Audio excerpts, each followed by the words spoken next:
सदाशिवसमारम्भां शङ्कराचार्यमध्यमाम् अस्मदाचार्यपर्यन्तां वन्दे गुरुपरम्पराम्. புழியர்கோன் வெப்பொழித்த புகழியர்கோன் கடல் போற்றி ஆழிமிசை கண்மிதப்பில் அணைந்த பிரானடி போற்றி வாழி திருநாவலூர் வன்தொண்டர் பதம் போற்றி ஊழிமலி திருவாத ஊரர் திருத்தாள் போற்றி. ஆளுடைய அரசர் திருநாவுக்கரச பெருமான் கையிலை மலையில் இருக்கக்கூடிய உமாமகேஸ்வரனாக இருக்கக்கூடிய அந்த ஈஸ்வரனை பார்க்கணும் அப்படின்னு பேராவல் ஏற்பட்டு வட கையிலாயத்திற்கு யாத்திரையாக சென்று கொண்டிருக்கிறார் அப்படின்னு நாம் பார்த்து கொண்டிருக்கோம். நடக்கிறர், தவழறர், நீந்தரர், ஊர்ந்து போறர், புரண்டு போறர். இந்த அளவுக்கு உடல் தளர்ந்து நடக்க சக்தியை இழந்து எப்படியாவது அந்த கைலாயநாதனை நான் பார்த்தே ஆகணும் அப்படின்னு போய்கொண்டிருக்க. அப்போ பரமேஸ்வரன் இதையெல்லாம் பார்க்கிறார். அவருக்கு ரொம்ப இரக்கமாக போய்டுது. பாவம் இந்த ஜீவன், இவனுக்கு ஏதாவது ஒரு வழி பண்ணணும் அப்படின்னு ஒரு முனிவருடைய வேடத்தில் அவர் முன்னாடி அவர் தோற்றம் தருகிறார். யார்ப்பா நீ? எதுக்காக இவ்வளவு கஷ்டப்பட்டு இங்கே வந்திருக்க அப்படின்னு அவரை கேட்கவும் நாவுக்கரச பெருமான் சொல்கிறார், ஐயா உங்களை பார்த்தா ஒரு தபஸ்வி மாதிரி இருக்கு. நமக்கு பரமேஸ்வரனான அந்த உமாமகேஸ்வரன் இந்த கைலாய மலையில் இருக்கார் அப்படின்னு அவரை பார்க்கணுங்கிற ஒரு ஆசையோடு கூட நான் இங்கே வந்திருக்கேன். சுவாமியை அம்பாளையும் பார்க்கணும், எனக்கு அதுதான் ரொம்ப ஆசை அப்படின்னு சொல்கிறார். அந்த முனிவர் சொல்கிறார், என்னப்பா நீ என்ன சாதாரண ஆசையா? தேவர்கள் கூட அப்படியெல்லாம் நினச்சபடி இந்த மாதிரி கைலாயத்திற்கெல்லாம் வந்து பார்க்க முடியாதே, அவ்வளோ சுலபம் இல்லையே அவரை பார்க்கறது. இத்தனை கஷ்டப்பட்டு வரீங்களே, இவ்வளவு உடம்புல காயங்களாக இருக்குது. நீங்கள் புரண்டு வந்ததுனால உடம்பு பூரா கீறி காயமாக இருக்குது, வெறும் ரத்த விளாராக இருக்கே. உங்கள் வயசு வேற ரொம்ப ஜாஸ்தி ஆகிடுது. இது மாதிரி நீங்கள் ஏன் கஷ்டப்பட்டு வந்து பார்க்கணும்? ஏன் உங்கள் ஊரில் ஒரு சிவன் கோயிலே இல்லையா? அங்கே இருக்கிற சிவன் கோயிலில் அந்த சிவனை பார்க்க முடியாதா? அங்கேயே நீங்கள் சோமாஸ்கந்தரை பார்த்துடலாமே, ஒன்றும் பிரச்சனையே இல்லையே, பார்த்தா ரொம்ப ஆனந்தமாக தானே இருக்கும் அப்படின்னு அந்த முனிவர் கேட்கிறார். அப்பர் பெருமான் சொல்கிறார், இந்த உடல் என்ன நித்தியமாக இருக்க போகிறதா என்ன? என்னைக்காவது ஒரு நாள் அழியத்தானே போகுது. இது ஒரு சோற்று துருத்தி மலப்பாண்டம் தானே, இதில் என்ன பெரிய ஆகிருதி வேண்டி கிடக்கு? இது கஷ்டப்படுறதுங்கிறதுக்காக நான் பெருமானை பார்க்காம இருக்கிறதுங்கிறது சரியா இருக்குமா? என் உடல் கஷ்டப்படுங்கிறதுக்காக நான் இந்த யாத்திரையை பண்ணாமல் இருக்க முடியுமா? இல்லை முனிவரே, நீங்கள் சொல்கிறது என்னால் ஏற்றுக்கொள்ளவே முடியல. வள்ளுவர் சொல்கிறார் இல்லையா, குடம்பை தனித்தொழிய புல் பரந்தற்றே உடம்புடன் உயிருடை நட்பு. அவ்வளவுதான். இந்த உடம்பும் உயிரும் வைத்திருக்கிற நட்பு எப்படி இருக்குன்னா, அந்த ஓட்டை பிரிந்து அந்த குஞ்சு வெளியில் வர்றது மாதிரி அதுக்கு என்ன அளவுக்கு அந்த நட்பு இருக்கோ அதுதான். இது ஒரு நட்பே கிடையாது. அப்பேற்பட்ட இந்த உடம்பை நான் எதுக்கு பாதுகாக்கணுமாக்கும் என்று அவர் கேட்கிறார். வேற ஒரு இடத்துல வள்ளுவர் சொல்றார், பிறப்பருக்கள் உற்றார்க்கு உடம்பும் மிகையாமி. இந்த உடம்பை எப்படியாவது காப்பாற்றி வச்சுக்கணும் அப்படின்னு நினைக்கிறதுங்கிறது இது மாதிரியான பக்தியில் ரொம்ப திளைக்கக்கூடியவர்களுக்கு இது இருக்கிறது கிடையாது அப்படின்னு பார்க்குறோம். சரி, அப்படித்தான் அழிய போகிற இந்த உடம்பு, நீங்கள் சொல்கிற மாதிரி இது ரொம்ப பாருங்கள், ரொம்ப கிழிஞ்சு தொங்குறது சதையெல்லாம். சரி, அழிஞ்சு போகிற நிலைமையில் இருக்குது. ஏதோ அந்த பகவானை பார்த்துட்டாவது அது அழியட்டுமே. என்னால் முடிஞ்ச வரைக்கும் நான் இன்னும் கொஞ்சம் தேய்ச்சி போயிடுறேனே, உடல் போனால் போயிட்டு போகிறது அப்படின்னு சொல்கிறார். இந்த முனிவருக்கு ரொம்ப கோபமாக வருது. நீ இப்போ உட்காந்து ஃபிலாசபி பேசிகிட்டு இருக்க, உயிரே போயிடும்னு சொல்கிறேன் உனக்கு. நீ இதை தாண்டி இங்கேருந்து போகணும்னு நினச்சியானா இந்த பாதை ரொம்ப கரடு முரடான பாதை, உன்னால் அது போக முடியாது. நீ போகக்கூடிய ப்ராசஸ்ல உனக்கு உயிரே போயிடும். உயிர் போன அப்புறம் என்னத்தை பார்ப்ப நீ அப்படின்னு ஒரு சத்தம் போடுறார் அவர். அதுக்கும் அப்புறம் அசரவே இல்லை. போட்டுமே, இந்த உயிரே இறைவனை அடையறதுக்காகத்தானே கொடுக்கப்பட்டிருக்கு. நான் இறைவனை இந்த உயிரை அடைஞ்சிட்டு போகட்டுமே, அது நிச்சயம் இறைவனை அடையும், எனக்கு சந்தேகமே கிடையாது. நான் எத்தனையோ சிவாலயங்கள்ல இதைத்தானே வேண்டிக் கொண்டிருக்கேன். எனக்கு நிச்சயம் அந்த இறைவன் அந்த அருளை தருவான். அது இந்த முயற்சியில போனா என்ன, இப்போ என் உயிர் என்னால முடியாது, திரும்ப போகிறதுங்கிறது கிடையவே கிடையாது. நீங்க என்ன சொன்னாலும் சரி, எனக்கு எப்போ நகர தெம்பு இருக்கோ அப்போ நகர்ந்து நகர்ந்து நான் போவேன், அதனால நான் இப்படித்தான் இருப்பேன் அப்படின்னு சண்டியா உட்கார்ந்துட்டார் அந்த இடத்துல. சுவாமிக்கு இது மாதிரி ஆளுதான் வேணும். சொன்ன பேச்சு கேட்காது. எந்த விஷயத்துல தன் மீது செலுத்தக்கூடிய அன்பில் எந்த ரிலாக்ஸேஷனும் மைண்ட்ல இல்லாத அந்த மாதிரி சொன்ன பேச்சை கேட்காதவன் தான் சுவாமிக்கு வேணும். நம்ம பொதுவாக சொன்ன பேச்சை கேட்காதது எதுக்கு பண்ணுவோம்? இன்னைக்கு ரொம்ப ஒரு மாதிரி இருக்கு, இன்னைக்கு விரதம்லாம் வேணாம், அந்த மாதிரி நம்மளோட ரிலாக்ஸேஷன் இருக்கும். ஆனால் இது வேற மாதிரி. என்ன உடம்பு இருந்தா என்ன, எதுவாக இருந்தா என்ன, நான் நினைத்தேன்னா சுவாமிக்கான விஷயங்கள் எது நினைக்கிறேனோ அதை பண்ணிதான். அந்த மாதிரி அது சுவாமியே சொன்னாலும் சொன்ன பேச்சை கேட்கறது கிடையாது. அப்படிப்பட்ட ஒரு ஆளு தான் சுவாமிக்கு தேவையா இருக்கு. என்னன்னா இந்த மாதிரி ஒரு மனம் மிக உறுதி வாய்ந்த மனமாக இருக்கு. அந்த மன உறுதி தான் சுவாமிக்கு வேணும். ஏன்னா இந்த பாதைங்கிறது கரடுமுரடான பாதை. நீங்க இதை தத்துவார்த்தமாக பார்த்தோம் அப்படின்னு சொன்னா, ஒரு பிறவியில் இறைவனை அடைவது அல்லது அறிவது அப்படிங்கிறது கூட ரொம்ப கஷ்டமான விஷயம்தான். நம்ம ஒரு ஜீவனுக்கு என்னென்ன விதமான சூழ்நிலைகளில் அது வளர்கிறதோ, என்னென்ன விதமான பிராரப்த கர்மங்களை அது எதிர்கொள்கிறதோ, அதையெல்லாம் அது தீர்த்து கொண்டு அந்த ப்ராசஸ்ல ஒரு இறை நாட்டம் ஒன்று ஏற்பட்டு, அந்த இறை நாட்டத்திற்கு அப்புறம் அவனுக்கு மனம் சுத்தமாகி குருமுகமாக அவன் தான் யார், இறைவன் யார், இறைவன் படைத்தவை என்ன அப்படிங்கிறதெல்லாம் தெரிந்து கொண்டு அந்த உண்மையை அவன் அறிகிறான், மெய்யுணர்வை பெறுகிறான் அப்படின்னு சொன்னா, அது ஒரு பிறவியில நடக்கிறதானா நிறைய அநேகம் பேருக்கு ஒரு பிறவியில நடக்கிறது இல்லை. அதனாலதான் கிருஷ்ணர் நீ அடுத்த பிறவியில் கூட இதை தொடர முடியுமப்பா அப்படின்னு ஒரு கேரண்டி கொடுக்குறார் 6வது அத்தியாயத்துல பகவத்கீதை. அப்படி அது எதுக்கு அப்படின்னு சொன்னா, இந்த மன உறுதியை மட்டும் விட்டுடக்கூடாது. என்னால் இதை நிச்சயம் செய்ய முடியும்னு கடைசி வரைக்கும் பிரயத்னாத் யதமானஸ்ய அப்படின்னு சொல்றார் பகவத்கீதை. நன்றாக முயற்சி செய்ய வேண்டும், முழுமையாக முயற்சி செய்ய வேண்டும்.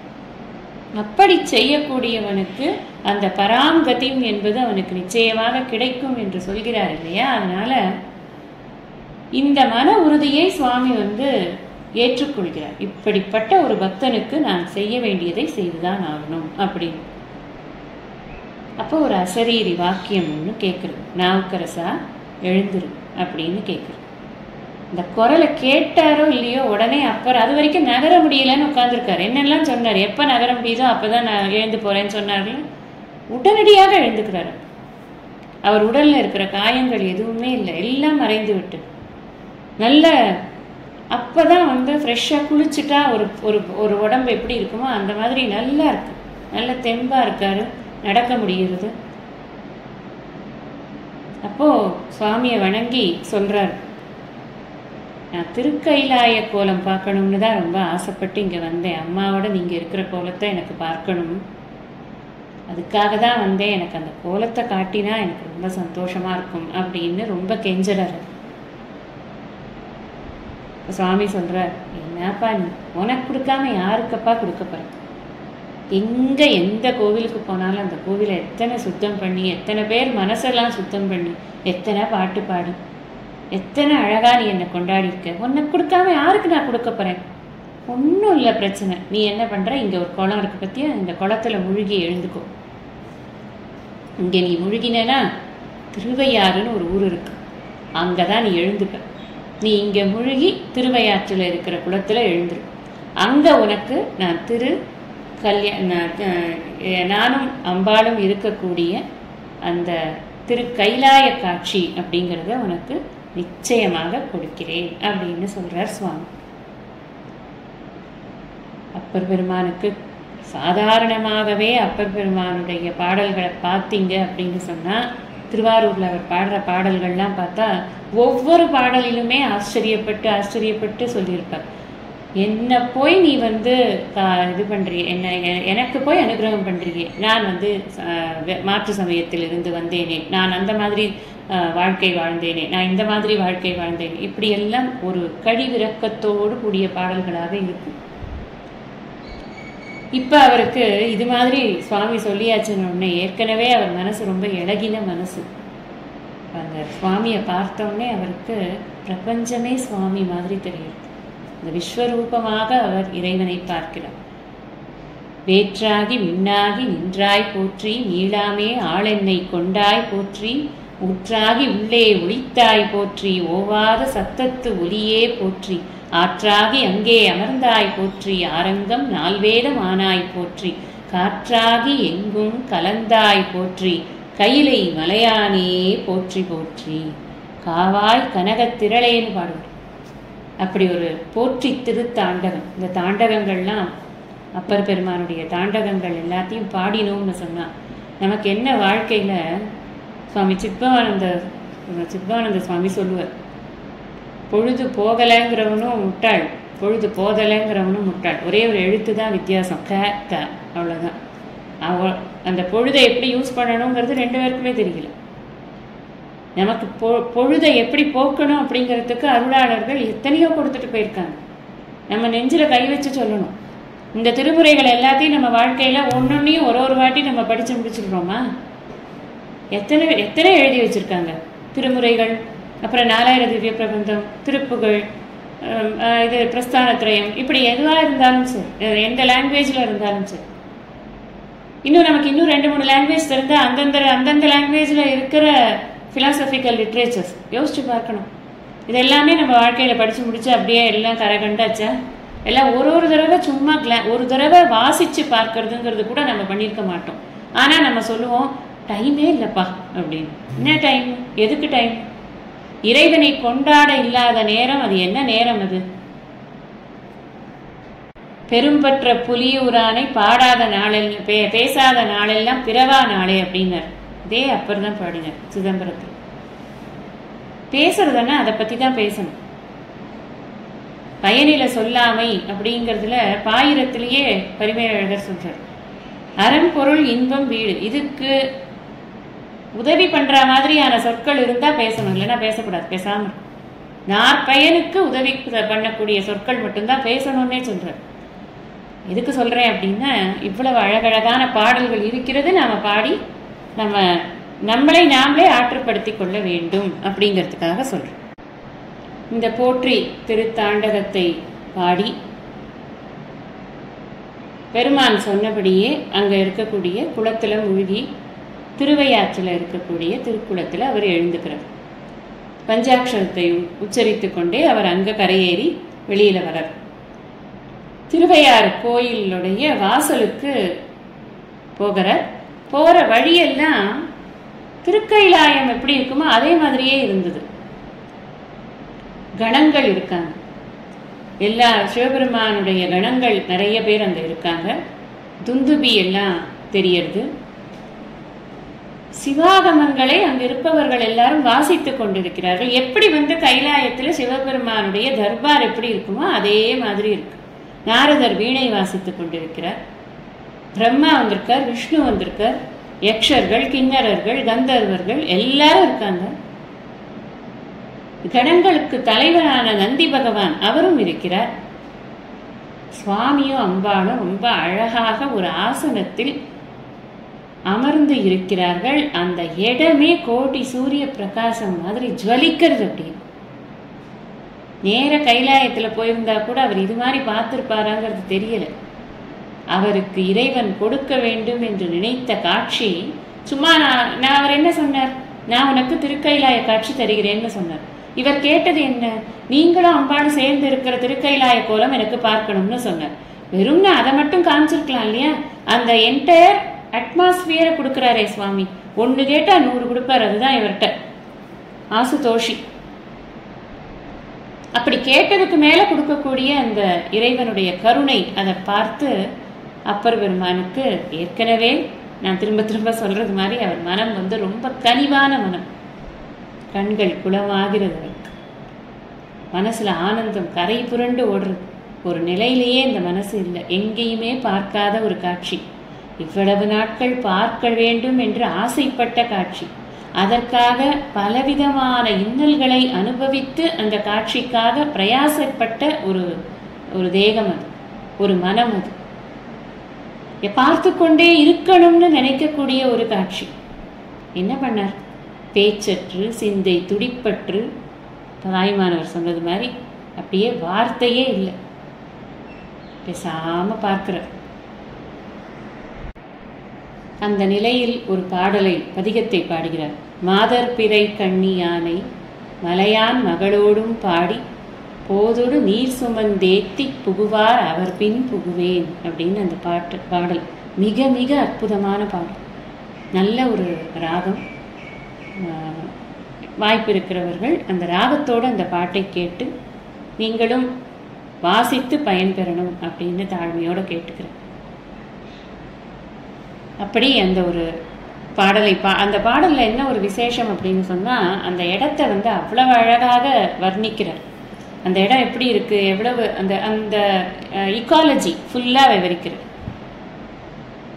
பிடியோடு களிறு போல இருக்கிறது, பெடையோடு கோழி போல இருக்கிறது, ஆண் குயிலோடு பெண் குயிலாக, ஆண்மயிலோடு பெண்மயிலாக, இவரால் என்னென்ன விதமாகலாம் வர்ணிக்க முடியுமோ அப்படியெல்லாம் வர்ணித்து இதெல்லாம் ஜோடி ஜோடியாக சுவாமியும் அம்பாளையும் நான் இப்படி பார்க்குறேன் அப்படின்னு நம்மளுடைய புரிதலுக்காக நிறைய அழகான வர்ணனைகளை கொடுக்கிறார்.